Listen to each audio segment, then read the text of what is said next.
అందరంత ఎత్తులో ఉన్న పార్టీని అనుకోని ఓటమి అధపాతాళానికి పడేసింది. మూడంకెల సంఖ్యను దాదాపు సింగిల్ డిజిట్ కు పరిమితం చేసింది. అయినా సరే అధినేతలో మాత్రం మార్పు రావడం లేదన్న బాధ వైసీపీ శ్రేణులను వెంటాడుతోంది. ఓటమి కన్నా ఎక్కువగా ఇదే అంశం క్యాడర్ను తొలిచివేస్తోంది. అయితే పార్టీ సుప్రీమో ఇప్పుడు తన మనసు మార్చుకున్నట్టు కనిపిస్తోంది. తాను చేసిన తప్పేంటో తెలుసుకున్నట్టు అనిపిస్తోంది. ఏమో తాజాగా ఆయన నుంచి అలాంటి సంకేతాలే వచ్చాయి. ఇప్పుడు అవే పార్టీ వర్గాల్లో కొండంత ఆశలు రేకెత్తిస్తున్నాయి. అప్పుడు ప్రజల కోసమే పూర్తి సమయం నా నా నా నా అని పిలుచుకునే నా ఎస్సీలకు, నా ఎస్టీలకు, నా బీసీలకు, నా మైనారిటీలకు ఇక మీదట కార్యకర్తలతోనే ప్రయాణం. వైఎస్ఆర్సీపీ 2 పాలన కార్యకర్తలకు భరోసాగా ఉంటుందని మాత్రం ఖచ్చితంగా. తప్పు తెలుసుకున్నారా? తత్వం బోధపడిందా? ఏపీలో సార్వత్రిక ఎన్నికల ఫలితాలు వైసీపీనే కాదు, రాష్ట్ర రాజకీయ వర్గాలను సైతం ఆశ్చర్యపరిచాయి. 2019 ఎన్నికల్లో 151 సీట్లతో ప్రభంజనం సృష్టించిన వైసీపీ బొక్కబోర్లా పడింది. కేవలం 11 ఎమ్మెల్యే స్థానాలు, 3 ఎంపీ స్థానాలు మాత్రమే దక్కించుకొని ఊహించని ఓటమిని మూటగట్టుకుంది. ఫలితాలొచ్చి ఆపై ఏపీలో కూటమి ప్రభుత్వం వచ్చి 9 నెలలు గడుస్తున్నా ఓటమి షాక్ నుంచి ఆ పార్టీ ఇంకా తేరుకోలేదంటే అతిశయోక్తి కాదు. కీలక నేతలు పార్టీకి గుడ్ బై చెప్పేస్తున్నారు. అధికార కూటమితో జట్టు కడుతున్నారు. ఎన్నికల ముందు మార్పుల చేర్పులతో జరిగిన అల్లకల్లోలాలన్నీ సెట్ చేస్తూ మళ్లీ పార్టీని గాడిన పెట్టేందుకు పార్టీ పెద్దలు ఎంత ప్రయత్నించినా అది సాధ్యం కావడం లేదని అభిప్రాయం వ్యక్తమవుతోంది. దీనికి కారణం అధినేత తీరేనన్న ముచ్చట పార్టీ వర్గాల్లోనే వినిపిస్తోంది. ఈ 9 నెలల్లో పార్టీ నేతలతో సమావేశాలు పెట్టడం, ప్రసంగాలు చేయడం తప్ప అధినేత నుంచి ఆశించిన స్థాయిలో కార్యక్రమాలు లేవన్నది పార్టీ శ్రేణుల ఆవేదన. గడిచిన 5 ఏళ్ల పాటు నా బీసీ, నా ఎస్సీ, నా ఎస్టీ, నా మైనార్టీ అంటూ ప్రజా సంక్షేమ పథకాల అమలుపైనే దృష్టి పెట్టిన జగన్ ఊహించని ఓటమిని ఎదుర్కొన్నారు. సంక్షేమ పథకాల అమలు పేరిట బటన్లు నొక్కడమే తప్ప కార్యకర్తల కష్ట నష్టాలేమిటో తెలుసుకోవడం మర్చిపోయారన్న అపవాదు మూటగట్టుకున్నారు. ఒక రకంగా చెప్పాలంటే వైసీపీ అంటే జగన్, జగన్ అంటే వైసీపీ అన్నట్టుగా మారిపోయింది పరిస్థితి. మధ్యలో నాయకులు ఉన్నప్పటికీ వాళ్ళో మిథ్య. అధినేతతో కార్యకర్తలకు కనెక్షన్ పూర్తిగా కనెక్ట్ అయిందనే చెప్పాలి. కనీసం సంక్షేమ పథకాల ప్రచారం కోసమైనా బయటకొచ్చే కార్యకర్తలు వాలంటీర్ వ్యవస్థ వచ్చాక పార్టీకి మరింత దూరమైపోయారు.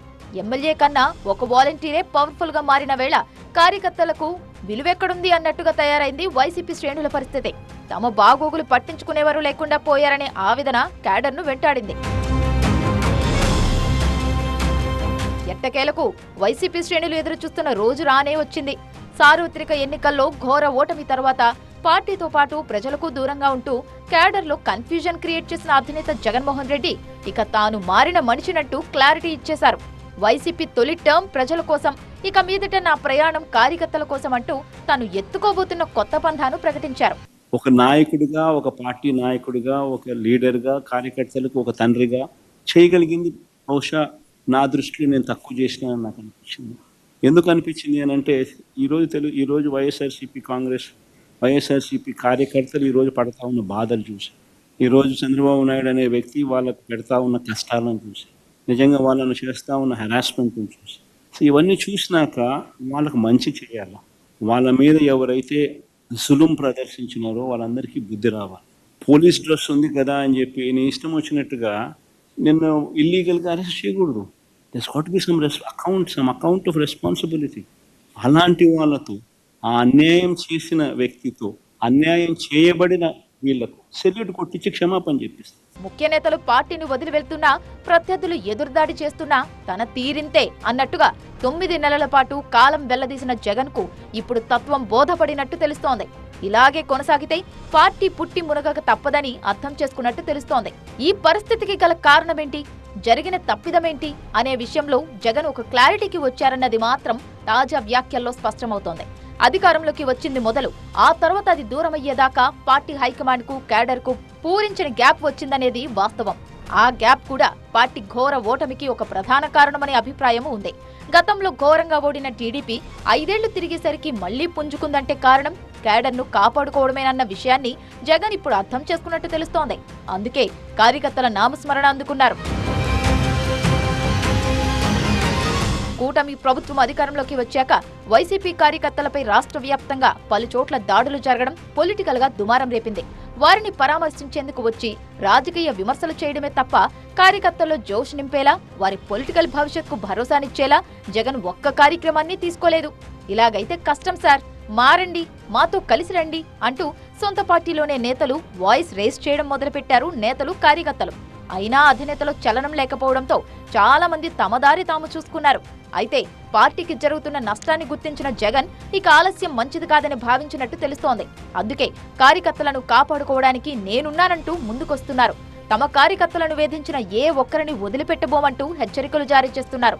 తాము అధికారంలోకి వచ్చాక ఆ అధికారులతో కార్యకర్తలకు క్షమాపణలు కూడా చెప్పిస్తామన్నారు. అంటే కార్యకర్తలే నా ప్రాణం అంటున్నారన్నమాట. మరి అధినేతలో వచ్చిన ఈ అనూహ్య మార్పు వైసీపీ క్యాడర్లో జోష్ తీసుకువస్తుందా? మళ్లీ పార్టీకి పూర్వ వైభవం సాధ్యమవుతుందా? అది వైసీపీ 2.0 దిశగా తీసుకువెళ్తుందా అన్నదే ఇప్పుడు ఆసక్తి రేపుతోంది. అంతా బాగుంది కానీ మరోసారి అధికారం దక్కించుకోవడంపై జగన్ చేస్తున్న ప్రకటనలే ప్రత్యర్థుల ముందు పలుచనయ్యేలా చేస్తున్నాయనే అభిప్రాయం వ్యక్తమవుతోంది. మహా చేస్తే వీళ్ళు ఏం చేయగలుగుతారు? దొంగ కేసులు పెడతారు, కాదండంలా బెదిరిస్తారు, కాదండంలా మహా అయితే 3 నెలలు లోపల వేస్తారు. అది కాదండంలా. కానీ ఏం చేస్తారు? 3 నెలల తర్వాత మళ్ళా వస్తాం, రెట్టించిన ఉత్సాహంతో మళ్ళా పనిచేస్తాం. ఎవరెవరైతే మిమ్మల్ని జైల్లో పెట్టే కార్యక్రమం ఎవరెవరైతే చేస్తారో ఊరికే చూస్తూ ఊరుకోం. వైఎస్ఆర్ కాంగ్రెస్ పార్టీ బ్రతుకుతుంది. వైఎస్ఆర్ కాంగ్రెస్ పార్టీ ఈ రాష్ట్రాన్ని ఏలుతుంది అని కూడా సందర్భంగా చెప్తాను.